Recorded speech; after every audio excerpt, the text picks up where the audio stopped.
Magandang hapon na. So, naway busog naman kayo kahit paano, no? Basically, ang tagal-tagal na akong nananawagan din ng lahat ng mga ngayon. Ever since 2024, lumabas po ako ng late 2020, mid-2024. Ako'y nagsabi, may problema ho sa paggamit ng illegal substance ang ating presidente.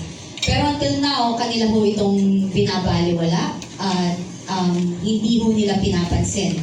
Ngayon ho, nakita ho natin sa lahat ng nangyari sa ating bansa, ang pagmamalaki niya sa flood control projects na 5,000 na sabi niya na nakita niya at ginagawa na nila.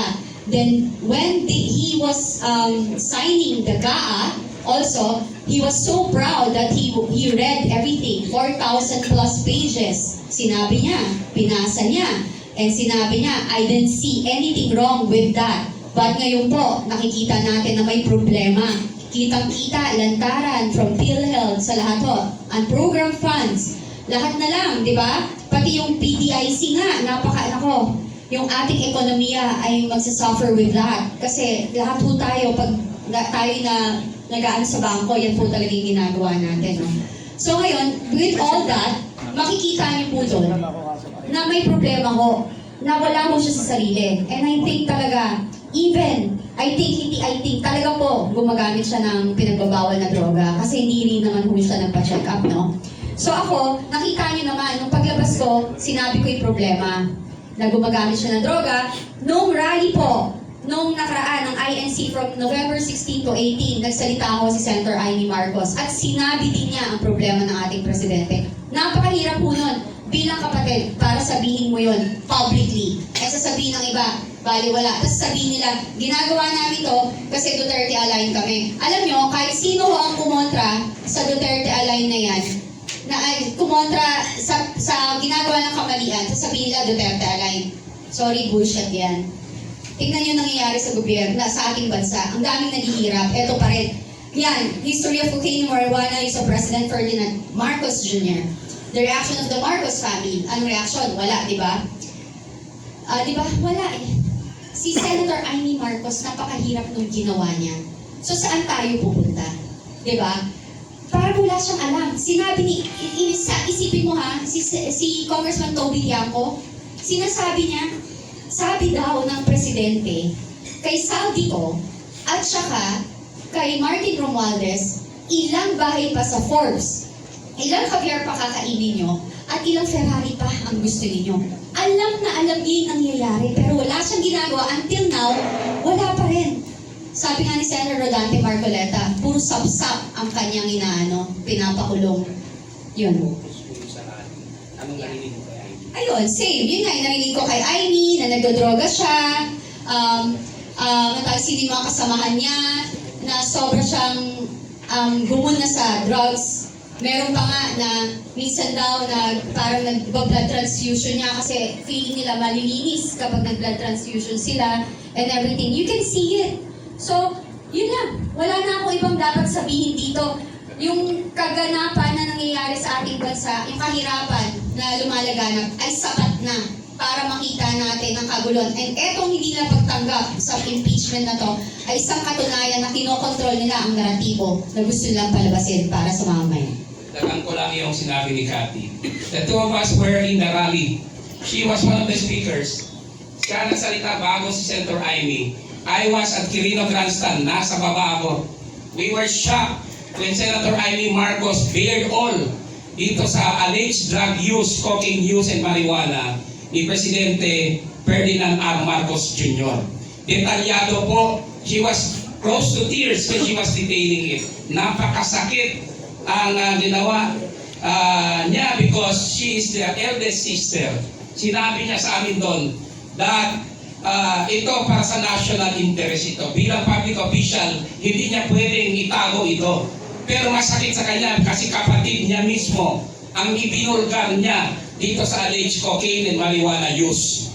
At ito ay labag, a betrayal of public trust because she executed an oath of office upon assumption of office. Di ba? Wherein, isa sa mga sinabi niyang commitments doon is to faithfully execute the laws Ano yung batas na nilabag ni President Ferdinand Marcos in using drugs? Allegedly. The Dangerous Drugs Act. Bawal ang paggamit ng marijuana at ng cocaine. These are dangerous drugs. And being the chief implementer of the law, he should not have been doing that or engaging in that. So you see, doon pa lang may betrayal of public trust. That is very demoralizing to our people because how could you fight drug addiction, drug importation, drug trading, drug sale, etc. kung ang mismong Pangulo ay naakusahan? We are not saying na totoo na yan. That's why may challenge sa kanya para mag-submit to a hair follicle test. Hanggang ngayon ayaw niya. Sinasabi niya hindi daw yan connected sa public trust. Yan nga, very much connected sa public trust.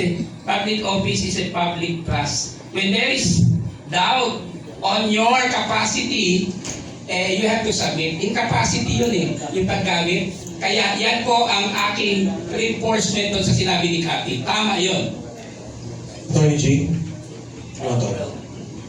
Just an addition. Alam mo, galing mismo sa kanyang kapatid, kay Ivy. These are personal knowledge of use of cocaine. Ang galing mismo kay Ivy, sinasabi niya na makaka-apekto ito sa administration. Nakikita ni si Marcos kung nagsasalita.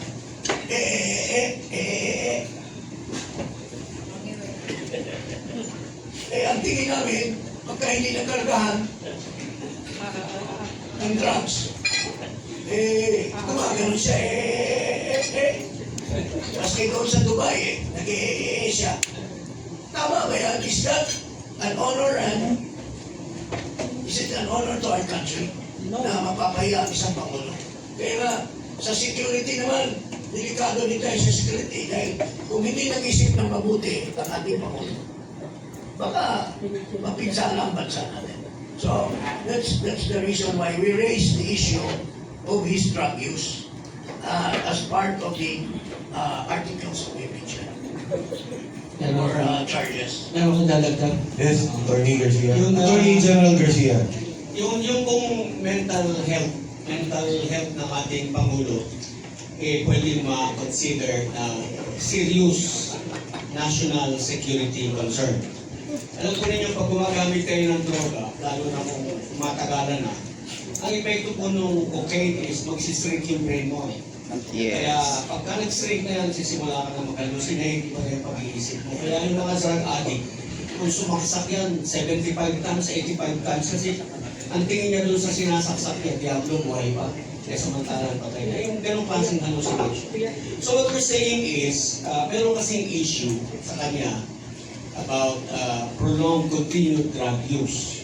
So he owes it to the people. Pinapakiusap natin ito sa kanya noon pa. Patayin niyo po yung issue about you being drug user. lagi bata pa. Drug addict, yeah. Okay. Kill the issue. Simple lang naman po yun May hair follicle test ka. Alam niyo po ba kung bakit hair follicle test? Hindi ko to sinasabi no kasi baka malaking pagpakalamoy.